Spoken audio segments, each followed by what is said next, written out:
YouTuber పక్కింటి కుర్రాడు arrest చేసిన పోలీసులు.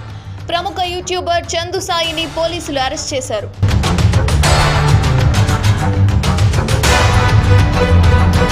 ఓ యువతి ఇచ్చిన ఫిర్యాదుతో కేసు నమోదు చేసుకున్న పోలీసులు అతడిని అదుపులోకి తీసుకున్నారు. ప్రేమ పేరుతో చందు సాయి తనను మోసం చేశాడని యువతి ఆరోపించింది.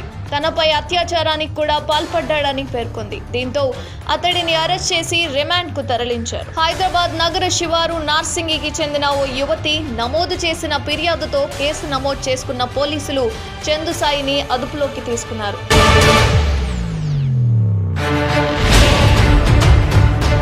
తనను ప్రేమ పేరుతో చందు సాయి మోసం చేశాడని, ఆ తర్వాత తనపై అత్యాచారం కూడా చేశాడని పోలీసులకు ఇచ్చిన ఫిర్యాదులో బాధితురాలు పేర్కొంది. ఆ తర్వాత తనను పట్టించుకోకుండా ముఖం చాటేశాడని తెలిపింది. అనంతరం మోసపోయానని గ్రహించిన ఆ యువతి చివరికి పోలీసులను ఆశ్రయించింది. దీంతో చందు సాయిపై రేప్, చీటింగ్, SC/ST అట్రాసిటీ చట్టం కింద కేసు నమోదు చేశారు పోలీసులు.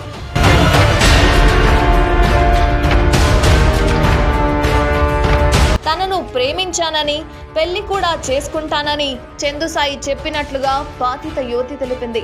ప్రేమ పేరుతో గతంలో తన పుట్టినరోజు అని చెప్పి ఇంటికి పిలిచి 2021 ఏప్రిల్ 25వ తేదీన తనపై అత్యాచారానికి పాల్పడ్డాడని పోలీసులకు ఇచ్చిన ఫిర్యాదులో యువతి వెల్లడించింది.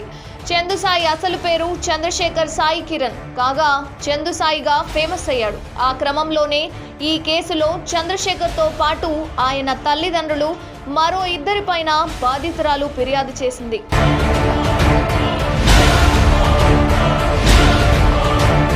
దీంతో వారిద్దరిపైన పోలీసులు కేసు నమోదు చేశారు. ఈ క్రమంలోనే నిందితుడు చంద్రశేఖర్ సాయి కిరణ్ ను అరెస్ట్ చేసిన నార్సింగి పోలీసులు రిమాండ్కు తరలించారు.